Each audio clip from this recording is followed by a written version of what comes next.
À mi-chemin de son mandat, le président du conseil départemental Cyril Melchior a tenu une conférence de presse ce mardi 17 juin pour dresser un premier bilan de son action.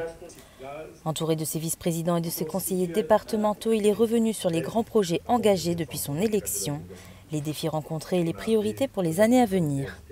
En fait, c'est une méthode qui nous permet d'évaluer nos actions en cours de route. Et je peux vous dire que durant ces premiers mois, premières années de ce mandat 2021-2028, eh bien, on a été présents. Nous avons été présents dans les solidarités en faveur des plus démunis, des plus fragiles. Je peux parler des familles, mais aussi des personnes âgées comme des personnes en situation de handicap. Nous avons été présents dans le domaine des luttes contre les violences intrafamiliales, de lutte contre les addictions. Nous avons été présents dans le domaine de l'éducation avec le collège de Roquefeuille, le prochain collège qui va être ouvert là-haut, la plaine des Palmistes, dans beaucoup de rénovations. Nous avons été présents dans le domaine de la sécurité avec le plan des casernes pour les pompiers. Nous avons été présents dans le domaine du tourisme avec, par exemple, les aménagements qu'il y a à Maïdo pour admirer les beaux paysages de Mafat et des montagnes.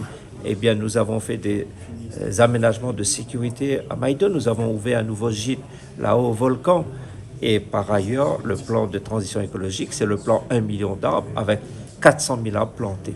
En fait, le département, dans son rôle de proximité, a été à la hauteur des enjeux. Et aujourd'hui, on va se projeter jusqu'à 2028 pour poursuivre sur un mandat toujours difficile parce qu'il y a beaucoup de contraintes budgétaires. Je dois vous le dire, les contraintes sont énormes sur les budgets de tous les départements et en particulier du département de la Réunion.